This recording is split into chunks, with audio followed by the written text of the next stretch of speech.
گاؤں سے باہر برساتی نالے کے کنارے فریقین ایک دوسرے کے سامنے کدالیں، لاٹھیاں اور برچھیاں اٹھائے کھڑے تھے۔ مصالحانہ گفتگو ختم ہو چکی تھی۔ اندر سنگھ بند توڑنے پر بضد تھا۔ گاؤں کے 5-6 سکھوں کے سوا جو رحمت علی کی طرفداری کا اعلان کر چکے تھے، باقی سب اندر سنگھ کے ساتھ تھے۔ پڑوس کے گاؤں کے 6 نوجوان بھی اس کے ساتھ تھے، لیکن اندر سنگھ کا بیٹا شیر سنگھ، جسے وہ مدت سے اس دن کے لیے تیار کر رہا تھا، کہیں غائب تھا۔ اس کے ساتھ ہی دوسری طرف افضل کو دیکھ کر گھبراتے تھے اور وہ انہیں تسلی دے رہا تھا کہ افضل کے لیے شیر سنگھ کافی ہے، وہ آ ہی رہا ہوگا۔ چودھری رمضان نے زبانی جنگ میں سب سے بڑھ چڑھ کر حصہ لیا، لیکن جب فریقین جسمانی قوت کا مظاہرہ کرنے کے لیے بیقراری ظاہر کرنے لگے تو ادھر ادھر دیکھ کر وہ نالے کے کنارے سرکنڈوں اور جھاڑیوں میں چھپ گیا۔ فریقین کے درمیان حد فاصل کم ہو رہی تھی اور قریب تھا کہ وہ ایک دوسرے پر پل پڑیں۔ اچانک شیر سنگھ جھاڑیوں کی آڑ سے نمودار ہوا اور ان کے درمیان کھڑا ہو کر چلایا، ٹھہرو ٹھہرو، یہ لڑائی نہیں ہوگی۔ لوگوں پر ایک لمحے کے لیے سکوت طاری ہو گیا۔ شیر سنگھ نے اپنے باپ کی طرف متوجہ ہو کر کہا، باپو، میں نے گھر میں آپ کو منع کیا تھا، جب آپ نے میری بات نہ مانی تو میں ان لوگوں کے آنے سے پہلے بند کی حفاظت کے لیے یہاں چلا آیا۔ اندر سنگھ کا دوسرا لڑکا چلایا، باپو، شیر سنگھ کا دماغ خراب ہو گیا ہے۔ شیر سنگھ نے کہا، کل تک میرا دماغ خراب تھا لیکن آج نہیں۔ تم میرے دودھ کے بھائی ہو لیکن افضل میرا دھرم کا بھائی ہے۔ جو لاٹھی افضل کی طرف اٹھے گی میں اسے اپنے سر پر روکوں گا۔ گاؤں میں کسی نے برسوں سے شیر سنگھ اور افضل کو ایک دوسرے کے ساتھ بے تکلفی سے اٹھتے بیٹھتے نہیں دیکھا تھا۔ وہ حیران تھے۔ اندر سنگھ غصے سے کانپتا اور گالیاں دیتا ہوا آگے بڑھا اور اس نے شیر سنگھ کو ایک لاٹھی مار دی۔ لاٹھی شیر سنگھ کے ران پر لگی لیکن وہ چٹان کی طرح کھڑا رہا۔ اندر سنگھ نے دوسری بار لاٹھی اٹھائی لیکن اتنی دیر میں افضل نے بھاگ کر اس کا ہاتھ پکڑ لیا۔ اندر سنگھ اس کی آہنی گرفت میں بے بس ہو کر رہ گیا۔ شیر سنگھ نے کہا، افضل، یہ میرا باپ ہے، تم اس کے ہاتھ نہ پکڑو، اسے اپنا غصہ نکال لینے دو، چھوڑ دو افضل، باپ کی لاٹھیوں سے کوئی مرا نہیں کرتا۔ افضل نے قدرے تذبذب کے بعد اندر سنگھ کا ہاتھ چھوڑ دیا۔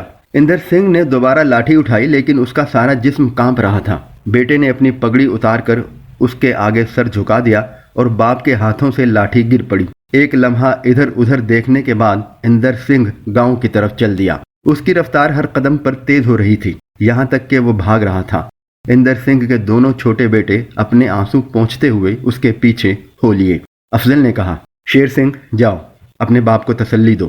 شیر سنگھ نے پگڑی اپنے سر پر رکھ لی اور چپکے سے گاؤں کی طرف چل دیا۔ وہ لوگ جو اندر سنگھ کی حمایت پر لڑنے کے لیے آئے تھے حیران و ششدر کھڑے تھے۔ چودھری رحمت علی آگے بڑھ کر ان کی طرف متوجہ ہوا، دیکھو بھائی، خدا کی یہ مرضی نہ تھی کہ ہمارے درمیان لڑائی ہو، اس میں سب کی بھلائی ہے۔ ہم نے پچھلے سال بند باندھ دیا تھا، تم آرام سے گھروں میں بیٹھے رہے۔ اب اگر تمہارے کھیتوں میں پانی چڑھ آیا ہے تو یہ ہمارا قصور نہیں۔ اب اگر بند کو توڑ دیا جائے تو ہمارا نقصان ضرور ہوگا۔ ہم یہ چاہتے ہیں کہ ہمارا بھی نقصان نہ ہو اور تم بھی بچ جاؤ۔ اس وقت یہاں 60 سے زیادہ آدمی ہیں، اگر تم سب مل کر ہمت کرو تو تمہارے کھیتوں کو بچانا مشکل نہیں۔ ہم سب تمہاری مدد کرتے ہیں۔ اگر ابھی بند باندھ دیا جائے تو تھوڑی دیر میں کھیتوں سے پانی اتر جائے گا اور فصل بچ جائے گی۔ تم کام شروع کرو، میں جا کر گاؤں کے باقی آدمیوں کو گھروں سے نکالتا ہوں۔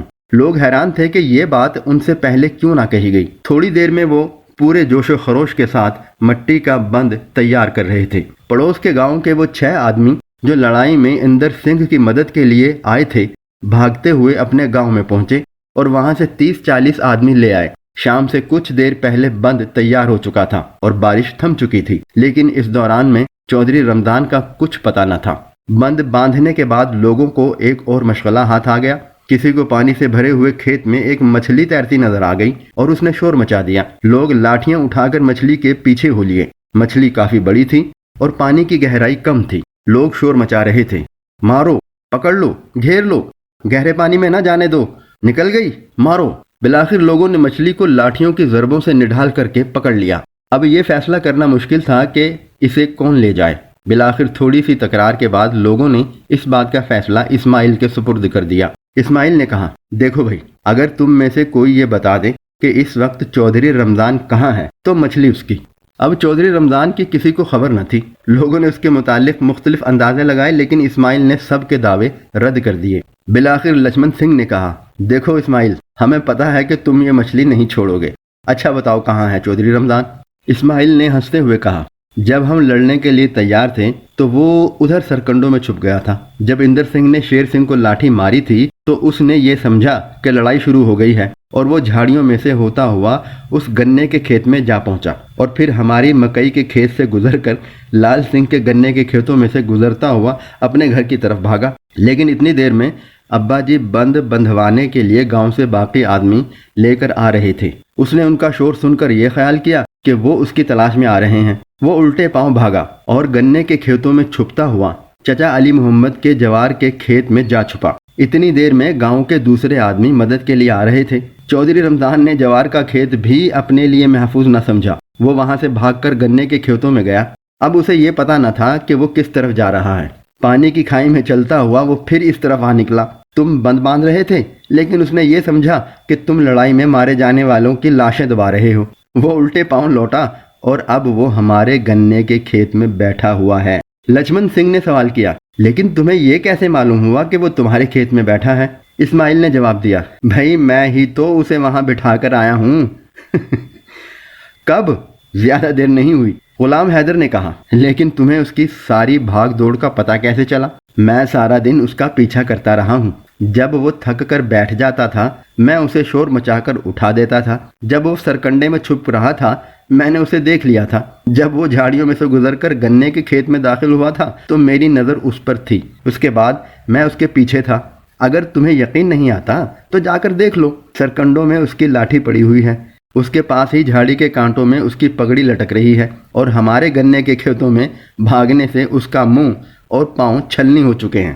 لچھمن سنگھ نے کہا، لیکن وہ ابھی تک وہیں بیٹھا ہوا ہوگا۔ اسماعیل نے کہا، اگر میں اسے بلانے نہ جاؤں تو وہ 2 دن وہیں بیٹھا رہے گا۔ اسے یقین ہے کہ لڑائی میں بہت سے آدمی مارے جا چکے ہیں، پہنچ چکی ہے اور اس کی تلاشی ہو رہی ہے۔ لوگ قہقہے لگاتے ہوئے چودھری رمضان کی تلاش میں چل دیے اور اسماعیل نے مچھلی اٹھا لی۔